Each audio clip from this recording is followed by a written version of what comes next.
చేస్తూ మరోవైపున తన కొడుకు చేత చంద్రబాబు నాయుడు కొడుకు ఈ మధ్యకాలంలో ఏమంటా ఉన్నాడు, both are not the same అంట. బాలకృష్ణ డైలాగులు ఈయన కొడతా ఉన్నాడు, both are not the same అని పబ్లిక్ మీటింగ్స్లో ఈయన డైలాగ్ కొడతా ఉన్నాడు గవర్నెన్స్ మీద. ఈ లోకేష్ అనే చంద్రబాబు నాయుడు గారు అనే కొడుకు, అవునయ్యా both can never be same. Chandrababu Naidu garu కొడుకు చెప్తా ఉన్నా, చంద్రబాబు నాయుడు చెప్తా ఉన్నా, both can never be same. వెన్నుపోటుతో పార్టీని పెట్టి పార్టీ గుర్తును దోచేయడం మీ హిస్టరీ. ఎదరొడ్డి నిలబడి ప్రజా మద్దతుతో గవర్నమెంట్ స్థాపించడం మా history. Both can never be same. ప్రజలకు ద్రోహం చేయడం, మేనిఫెస్టోను చెత్తబుట్టలో పడేయడం, ప్రజలను వాడుకోవడం, ఆ తర్వాత వదిలేయడం మీ క్యారెక్టర్. కానీ మేము 600 కూడా ఇచ్చిన ప్రతి మాట నిలబెట్టుకోవడం మా character. Both can never be same. పనులు చేసి చూపించడం మా స్టైలు, పబ్లిసిటీ క్రెడిట్ చోరీ చేయడం మీ style. Both can never be same. విద్య, వైద్యం, ఆరోగ్యం, వ్యవసాయం, ప్రజల చెంతకే పాలన, గృహ నిర్మాణం, మహిళా సాధికారత, మహిళా రక్షణ, దిశ లాంటి విప్లవాత్మక కార్యక్రమాలు మా చరిత్ర. వీటిని అన్నింటినీ నాశనం చేయడం మీ చరిత్ర. Both can never be same. 5 ఏళ్లలో పారదర్శకంగా బటన్ నొక్కడం, నేరుగా నా అక్క చెల్లెమ్మల కుటుంబాల ఖాతాల్లోకి నేరుగా 2,73,000 కోట్ల రూపాయలు పంపించడం మా చరిత్ర. మీరు 2 ఏళ్ల కాకతలకే మేం చేసిన అప్పు కన్నా ఎక్కువ 3,40,000 కోట్లు అప్పు చేసి మా ప్రభుత్వ హయాంలో ఉన్న అన్ని పథకాలను రద్దు చేసి మీరు చెప్పిన సూపర్ 6, సూపర్ 7ను మోసాలుగా పెట్టడం మీ చరిత్ర. Both can never be same అయ్యా, తెలుసుకో.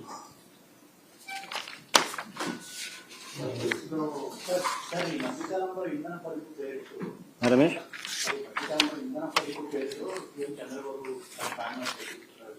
ఇంధన పోదు ఎంఓ డిప్యూటీ సీఎంఓ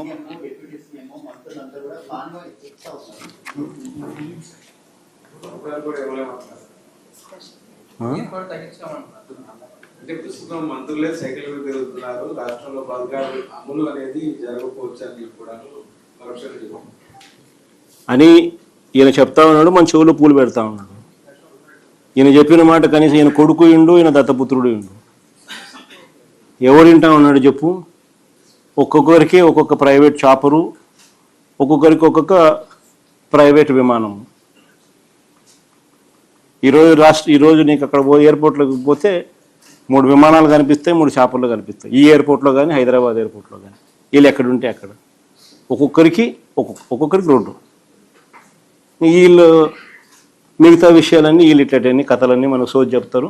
ఆ సోది అంతా మనం వినమని చెప్పి మన చెవిలో పూలు పెడతారు.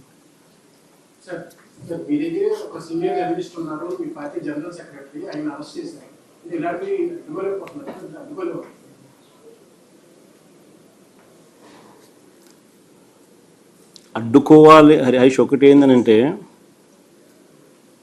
ప్రజాస్వామ్యంలో అల్టిమేట్గా నువ్వు ఏదైతే ఇస్తుతావో అదే పండుతుంది. వీళ్ళు చేసేటివన్నీ ఏదైతే చేస్తూ ఉన్నారో రేపు పొద్దున ఇవన్నీ వాళ్ళు చుట్టుకుంటాయి. నేను ఇన్ఫ్యాక్ట్ ఇది సందర్భంగా నువ్వు ఎలాగో ఈ టాపిక్ ఎత్తినావు కాబట్టి నేను చెప్తా ఉన్నా, ఈ రాష్ట్రంలో ఉన్న ప్రతి పోలీస్ సోదరుడికి కూడా నేను రిక్వెస్ట్ చేస్తా ఉన్నా, చంద్రబాబు నాయుడు గారి ప్రలోభాలతోనూ భయంతోనూ చంద్రబాబు నాయుడు గారు చెప్పినట్టు చేయకండి.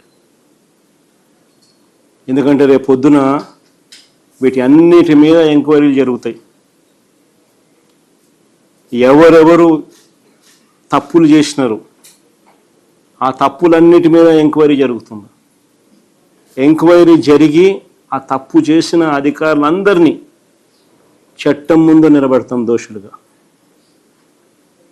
రిటైర్ పోయినా కూడా తీసుకొస్తాం, సప్త సముద్రాల అవతల ఉన్నా కూడా తీసుకొస్తాం.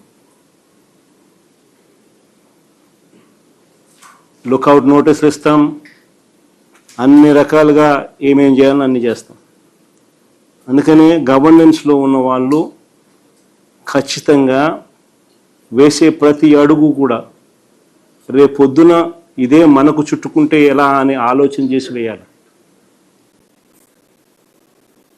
చేసేది ప్రజలు ఇచ్చిన అవకాశం, దేవుడిచ్చిన అవకాశం, ప్రజలకు మంచి చేయమని చెప్పి నేను ముఖ్యమంత్రి స్థానంలో కూర్చోబెట్టాను. ఆ ముఖ్యమంత్రి పదవిని ప్రజలకు మంచి చేయడం కోసం ఉపయోగపట్టాలి, కానీ కక్ష తీసుకోవడానికి కోసము, లేకపోతే మీకు వ్యతిరేకంగా ఎవరైనా మాట్లాడితే వాళ్ళ మీద తప్పుడు కేసులు పెట్టి వాళ్ళ జీవితాలను నాశనం చేయాలని చెప్పి చూడడం అన్నది దుర్మార్గం. అందుకే ప్రతి పోలీస్ సోదరికి చెప్తా ఉన్నా, రేపొద్దున మీరు ఇరుక్కుంటారు. చంద్రబాబు నాయుడు గారి ప్రలోభాలకు దయచేసి లొంగాకండి, ఈ పొద్దున మీరు ఇబ్బంది పడతారు. సార్, జనసేన అధినేత ఈ మధ్యన హోంమంత్రి అమిత్ షా వెళ్ళారట. ఏదో జగన్ గారిని ఇబ్బంది పెట్టాలని చెప్పిన సందర్భం ఒకటి ప్రొఫెసర్ నాగేశ్వరరావు మనం చెప్పారు. అయితే అమిత్ షా చివరికి చెప్పి రాజకీయాల్లో నమ్మదైన వ్యక్తి చంద్రబాబు కంటే జగనే పెట్టాలని అన్నట్టు ఆయన బాగా ట్రోల్ అవుతుంది. అది ఆయనకు తెలిసిన ఎక్స్పీరియన్స్తో ఆయన చెప్తా ఉన్నాడు. చంద్రబాబు నాయుడును చూసినాడు, జగన్ను చూసినాడు, ఇప్పుడు చంద్రబాబు నాయుడు గారి పాలన చూస్తూ ఉన్నాడు, జగన్ చేసిన పాలనను చూసాడు. ఆయనే కాదు, ప్రజలంతా కూడా చూసినారు. కాబట్టి ఎవరి నోట్లో అయినా కూడా, ఎవరి నోట్లో నుంచి వచ్చినా ఇవే మాటలే వస్తాయి. సార్, తమిళనాడు ఎన్నికల్లో మొన్న ఫోటో పెట్టుకుని ఎన్నికలు ప్రచారం చేశారు. ఆ ప్రచారం కూడా ఆయన బాగా కలిసి వచ్చింది. తమిళనాడు ముఖ్యమంత్రి రమేష్, ఆయన రాష్ట్రంలో ఆయనకే పలుకుబడి ఎక్కువ ఉంటుంది, కానీ జగన్కి ఎలా ఉంటున్నాయా? Sir, last question sir. Last question. Sir, we have come Raghav. with a proposal, Mardigan. Is it feasible to develop Mardigan while Chandrababu Naidu is pledging